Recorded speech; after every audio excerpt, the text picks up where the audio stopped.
और सब बढ़िया भाई लोग। तो चलिए हम लोग आज के क्लास को स्टार्ट करते हैं। आज हम लोग पढ़ने वाले हैं प्रिपरेशन ऑफ फॉस्फीन गैस, मतलब फॉस्फीन गैस का निर्माण कैसे किया जाता है। चलिए इसमें हम लोग सबसे पहले अध्ययन करते हैं preparation of phosphine gas. Phosphine gas का केमिकल फॉर्मूला क्या बोलेंगे? PH3। ठीक है, इसको निर्माण करने का, बनाने का तरीका जो होता है दो होता है। फर्स्ट नंबर में देखेंगे जब कैल्शियम फोस्फाइड का जल अपघटन, ये वाला जो कैल्शियम फोस्फाइड है CA3P2, ये कैल्शियम फोस्फाइड है।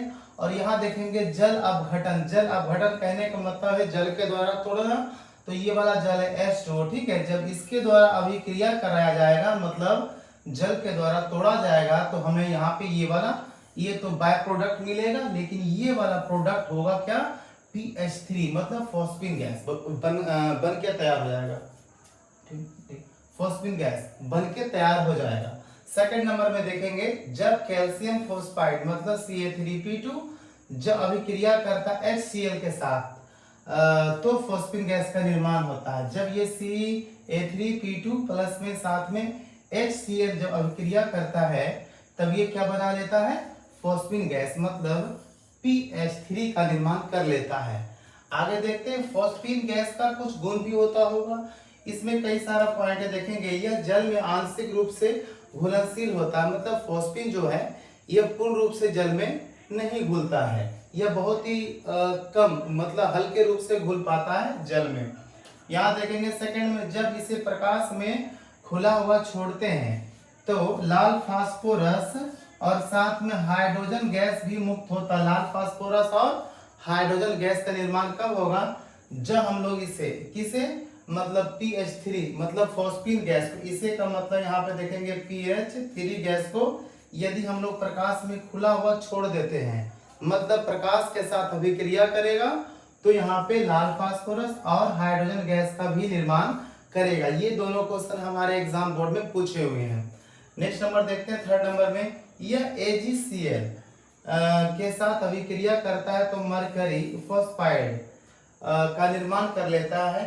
और फॉस्फीन गैस का उपयोग भी देखेंगे धुएं के चादर के रूप में जब कभी आवश्यकता होता है। जैसे कि हम लोग जानते हैं कि सेकंड नंबर में देखेंगे समुद्र में सिग्नल के रूप में, जब समुद्र में कोई मालवाहक जहाज या फिर कोई भी जहाज भटक जाता है अपने रास्ते से, तो इसकी जानकारी रक्षा दल को देने के लिए क्या करते हैं हम लोग हैं, समुद्र के जल में फेंक देते हैं PH3 को, जिस कारण से वहां जल के साथ अभिक्रिया करके ढेर सारा धुआं का निर्माण करता है। इससे रक्षा दल को पता चल जाता है।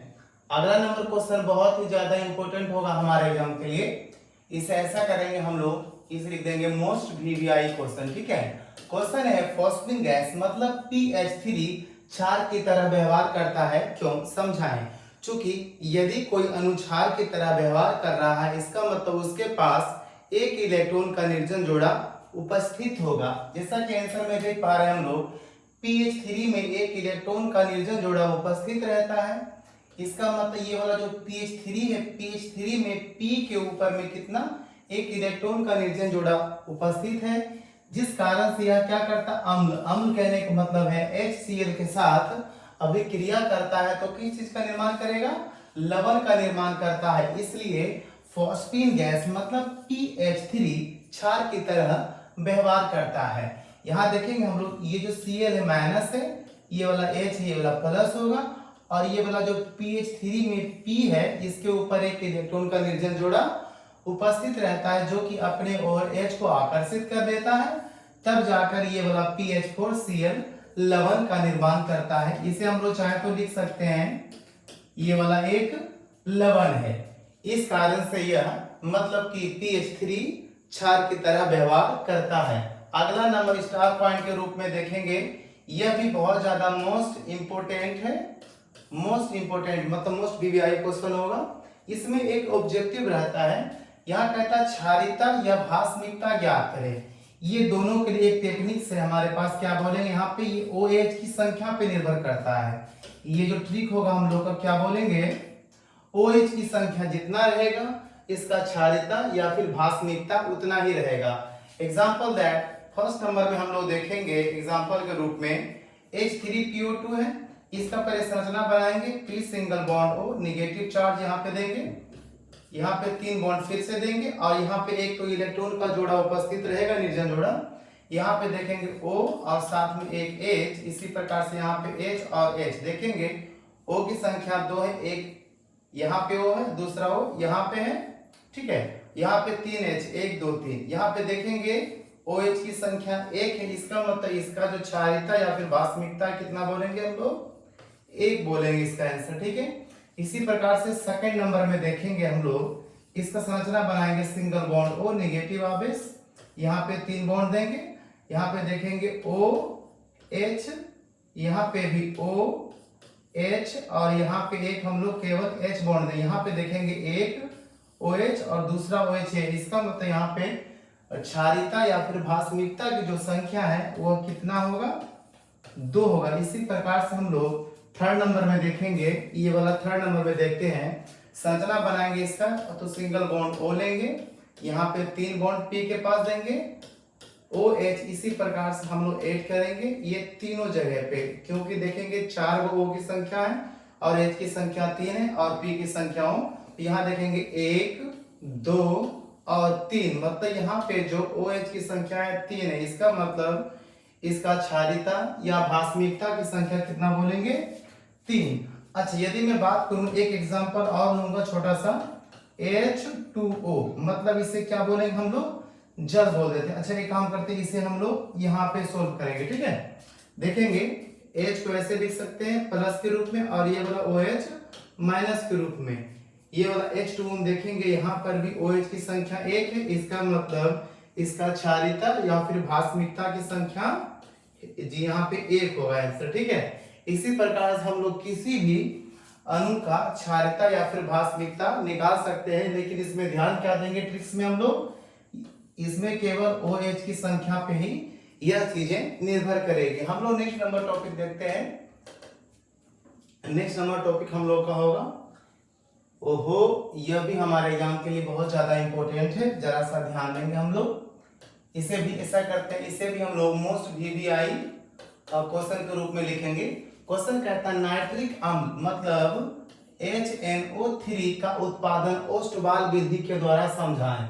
अच्छा, HNO3 नाइट्रिक अम्ल जो है इसका निर्माण किसने किया था, मतलब प्रचुर मात्रा में, बहुत ज्यादा मात्रा में, ओस्टवाल नाम का वैज्ञानिक है, इसीलिए इसका जो प्रोसेस का नाम रखा है क्या बोलेंगे, ओस्टवाल विधि या तो पराक्रम द्वारा HNO3 का निर्माण करना है।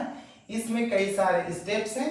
फर्स्ट नंबर स्टेप देखेंगे, सबसे पहले NH3 को PT मतलब प्लेटिनम की उपस्थिति में ऑक्सीजन के द्वारा ऑक्सीकृत किया जाता है। जब NH3 को ऑक्सीजन के द्वारा ऑक्सीकृत करेंगे लेकिन PT से प्लेटिनम की उपस्थिति में, तो नाइट्रोजन मोनोऑक्साइड, नाइट्रोजन का मतलब, नाइट्रोजन मोनो का मतलब एक, ऑक्साइड का मतलब केवल एक ऑक्सीजन, ठीक है। यहाँ पे नाइट्रोजन मोनोऑक्साइड का निर्माण हो जाता है। फिर यही वाला पुनः प्राप्त NO मतलब नाइट्रोजन मोनोऑक्साइड को किसके साथ, ऑक्सीजन के साथ अभिक्रिया कराया जाता है। तो नाइट्रोजन का मतलब N, डाइऑक्साइड का मतलब यहाँ पे O2 की यहाँ पे O की संख्या 2, ठीक है, नाइट्रोजन डाइऑक्साइड बन जाता है। तो यहाँ क्या बोलेंगे, NO जब ऑक्सीजन के साथ अभिक्रिया करता है तो ये नाइट्रोजन डाइऑक्साइड बन जाता है। फिर यही वाला नाइट्रोजन डाइऑक्साइड को हम लोग क्या करते हैं, पुनः प्राप्त नाइट्रोजन डाइऑक्साइड को पानी में या फिर जल में घोल देते हैं, तो नाइट्रिक अम्ल मतलब HNO3 का निर्माण हो जाता है। मतलब ये वाला जो NO2 नाइट्रोजन डाइऑक्साइड है, इसे ये वाला जल में क्या करते हैं, हम लोग इसे घोल देते हैं। जैसे हम लोग इसे जल में घोलते हैं तो यहाँ पे क्या मिल जाता है, HNO3 मतलब नाइट्रिक अम्ल। लेकिन यहाँ ध्यान देंगे, ये वाला जो है इसका पुनर्चक्रण हो जाता है, क्योंकि यह बार बार बनते रहता है, इसलिए इसे पुनर्चक्रण कर देते हैं, फिर से नाइट्रिक अम्ल का उत्पादन हम लोग कर लेंगे। तो लास्ट पॉइंट में देखेंगे, उपरोक्त अभिक्रिया से प्राप्त NO मतलब नाइट्रोजन मोनोऑक्साइड का पुनः चक्रण मतलब फिर से इसे इसी प्रोसेस में ले आएंगे, तब जाकर नाइट्रिक अम्ल का निर्माण हो जाएगा, मतलब HNO3 का निर्माण संभव हो जाएगा। अगला नंबर क्वेश्चन हम लोग देखेंगे। अगला नंबर क्वेश्चन हम लोग का, अमोनिया का उत्पादन हैबर विधि द्वारा करें। चूंकि अमोनिया का भी उत्पादन हैवर नाम का वैज्ञानिक ने बहुत ही प्रचुर मात्रा में किया था। उन्होंने इसके लिए प्रोसेस दिया था। जो ये वाला क्वेश्चन भी बहुत ही ज्यादा मोस्ट वीवीआई होगा हमारे एग्जाम के लिए, बायस के लिए, ठीक है। देखेंगे अमोनिया का उत्पादन हैवर विधि, क्या बोलेंगे, हैवर विधि द्वारा समझाएं।